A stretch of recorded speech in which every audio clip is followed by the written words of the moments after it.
All right, let's do this. After crossing the finish line in 25th place and my first ever crit back in May, I made it out to CBR's round 1 in Compton, California, where I rode to survive my first ever rain race. After some close calls, I lost my nerve and brought it home in 26th. But for Majestic Cycling's round 2, a few too many crashes brought out the red flags and a premature end to what could have been my first top 10 finish. So when the highly anticipated Verne Grand Prix came around, I was determined to pick up from where I left off and get inside the top 10. In order to get that done, I was going to have to ride smarter and more aggressive than ever before.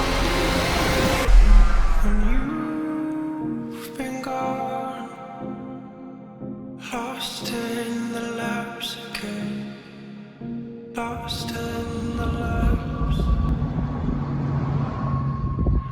What's up, guys? We're out here at the Majestic Cycling Verne Grand Prix.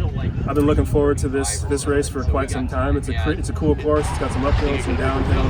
There's a lot of fast corners. Some of the corners are really bumpy.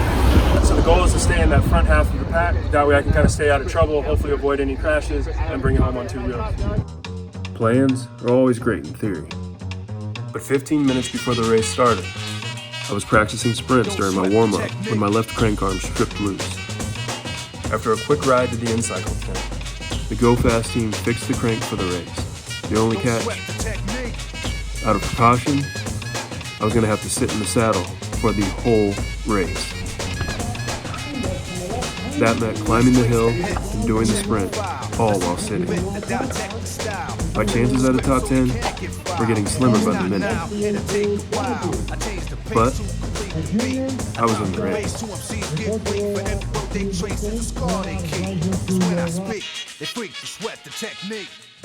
In this race to listen for them. Judges ready, riders ready on my whistle. Stage 2's got Mateo Diaz. Look out for Mateo. He's got 2 big wins this year in his first season of racing. I was starting from the back of the 66 rider field. I knew with the hill on the course, there was a good chance that the field could break apart. So my first goal was to make my way towards the front of the pack.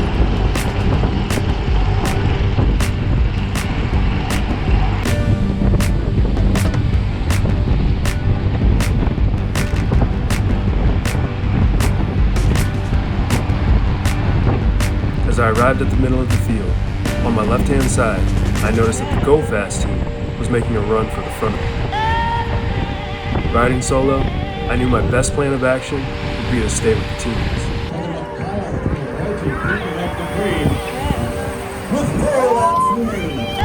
The Go Fast was making a run for the front. So was I.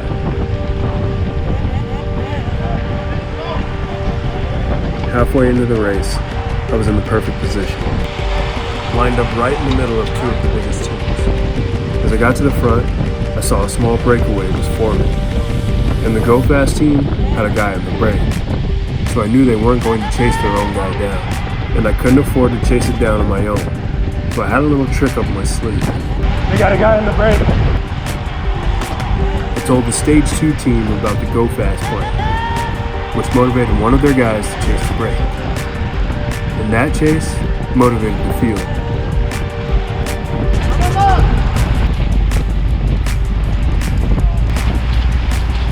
And now we were in hot pursuit.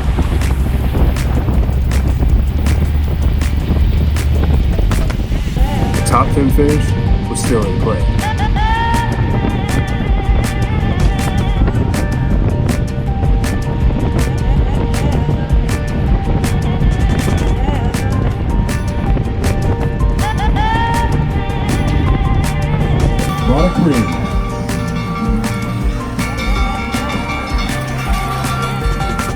Then, things took a turn for the worse. The breakaway grew to about 10 strong. And now, both the Go Fast team and the Stage 2 cycling team had guys in the break.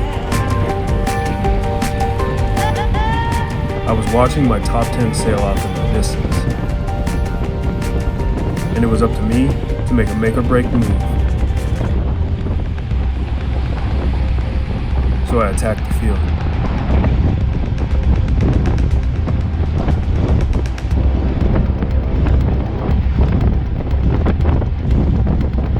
The goal was to make it look like I was going to get into the break. But I knew that if I closed that gap, I would burn out my legs and give up too much for the sprint to the finish. But if the field took the bait, they would chase after me, and together we could reel in the breakaway.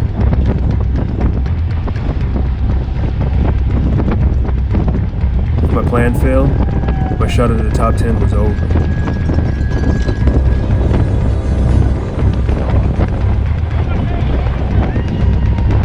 They took the bait. The only problem? With only 2 laps to go, I had burned a lot of matches.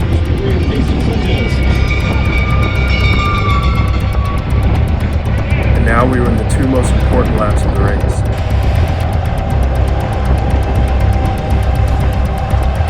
And the field was getting reckless.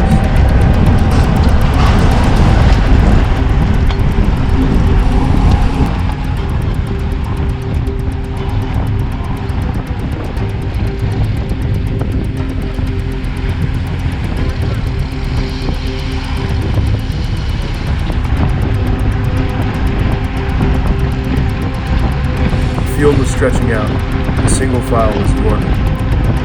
So staying behind the wheel was crucial. So that meant fighting for every single wheel.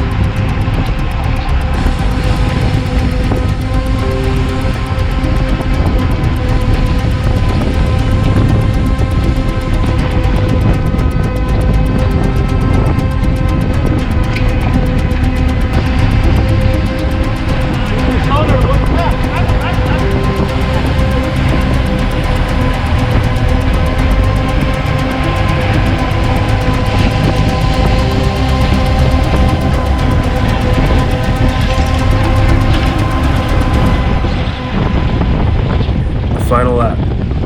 I knew I needed to make my way to the front with as minimal effort as possible. And then I saw the train coming through. TJ Robbins, a 6'10" powerhouse who knows how to make his way to the front of the field. And the 2 of us went straight to the front. Just in time to avoid the mid-pack catastrophe.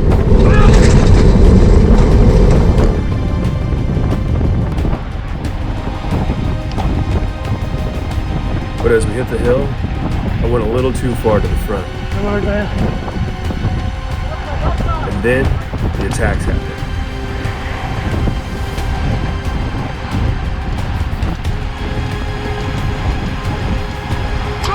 Don't stop!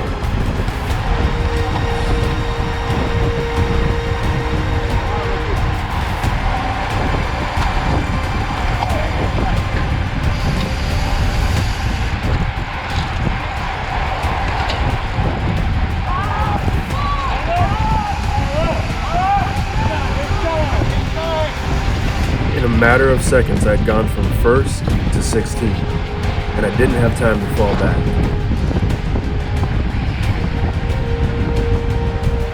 I needed to move up as much as possible while conserving as much energy as possible.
my best finish in my short crit racing career.